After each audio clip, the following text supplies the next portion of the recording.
the map because you're gonna get killed easily. So what you really want to do is kind of just come down through here and use these little trash cans as head glitch spots. So if you find that this part of the map is clear, you can kind of walk over here and use this head glitch right here. And you can walk yourself into it. You can actually take some people off their spawns over there if you got a good sniper rifle or a really good AR with, you know, little to no recoil, if you're just a good player in general. And then of course you can actually come behind these barrels and take some of them out as well. Just make sure you always keep an eye on this part of the map because people will come through this part of the water and kind of just jump out and shoot you. A lot of the times when you're here, you want to go inside the locker rooms and kind of flank them through the inside right here. Sometimes there's people popping up through there, through their spawns, and then of course they're coming out through that alleyway over there, or they're behind this little trash can and they're trying to head glitch you. It's a lot better to come in through the locker rooms as opposed to you guys actually coming in through here all crazy and you can get shot from multiple angles. Taking a few steps back, let's pretend that we are actually taking control of this loot cave really quickly. There's something really important that I want to share with you guys. Let's pretend that we're actually getting a bunch of kills here, and you're killing people from here and you're killing people from over there.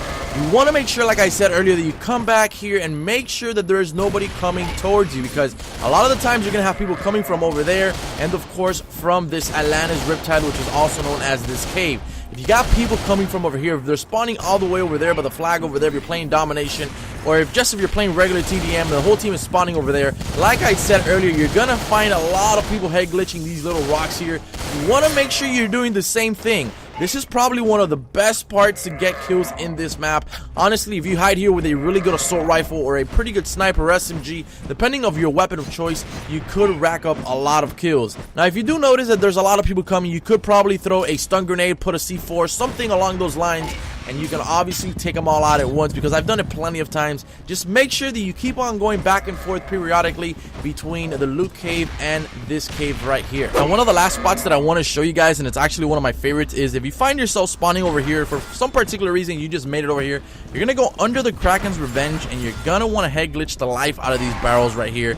You can take people off from here, from there. They're always going to be popping out through those yellow tubes down there, whether it's on this side of the map or on the other side of the map. People love to go inside those yellow tubes for some particular reason. And then of course you can actually head glitch the people that are trying to head glitch you over there, and of course you can take off the people from underwater, because a lot of the times people that come from this part of the map, they actually, you know, more times than none, they actually just jump out into the middle, and obviously you can pick them off from there. You want to stick to the outsides of the map. The furthest that you want to go into the middle of the map is just as far as these slides go, and of course as these barrels go, and the same thing for the other side of the map. And of course the main area would be, if you're feeling brave, the main area would be that window right there. If you're on this part of the map as well, do not go past this trash can unless your teammates are all over this place.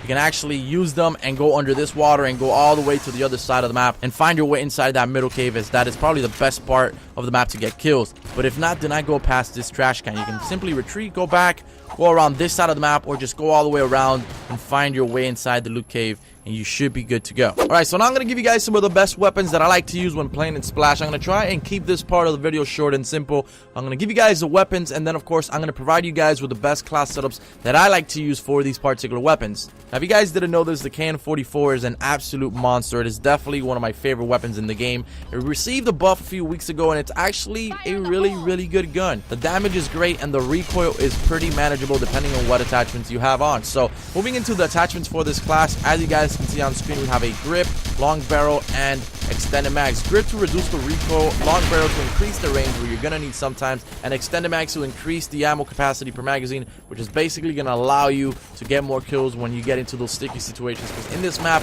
sometimes you may be encountering easy gunfights, and sometimes you're gonna have 2 or 3 people coming at you. So if you do have on extended mags, you're gonna be able to, you know, if you're good enough, you're gonna be able to get out of the situation without having to reload or anything like that. So moving down here into the class setup, we have the following perks: Sixth Sense, Scavenger, Awareness, and Dead Silence. I do like running these perks. It's probably one of my favorite perk setups, and as you guys will see in the next following classes, they're most likely going to be the same setups, because that's what I like to run, that's what works for me, and that's what fits my playstyle. You guys can give it a go as well. So getting into the first perk, if you guys recall when I was talking to you guys about being in the middle of the map in that little loot cave, You're gonna have sometimes enemies trying to flank you under you, and I told you I was gonna have a class setup that's actually gonna help you with that. And honestly, the main part of this class is Sixth Sense. Sixth Sense to me is probably my favorite perk, and if not the best perk in the game.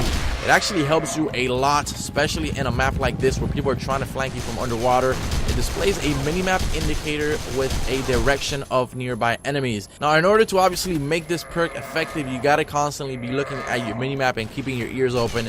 But at the end of the day, to be a good Call of Duty player, you gotta do all of the above anyway. So Sixth Sense, then Scavenger, obviously want to replenish on enemy bullets. And then moving into the last two perks here, we have Awareness and Dead Silence. If you don't have a pair of headsets with surround sound, Awareness may not do you too good, so you could probably swap it out for Tactical Mask or probably Blast Suppressor, or swap it out for another perk in the perk 1 tier or the perk 2 tiers. Now, the last and final perk is Dead Silence. I definitely think Dead Silence is a must-have perk because there's actually a term in Call of Duty called sound whoring, which basically when people have Awareness and Dead Silence, they kind of have the advantage if they have a good pair of headsets against you because they can somewhat hear your footsteps. So simply by you guys equipping on Dead Silence, you're going to allow yourself to die less and probably get more kills. Now moving on to the next weapon and the next class setup, we got the Elo Sight, the Grip, the Long Barrel, and Rapid Fire. I think this class setup for the Man of War, it is an extremely deadly class setup.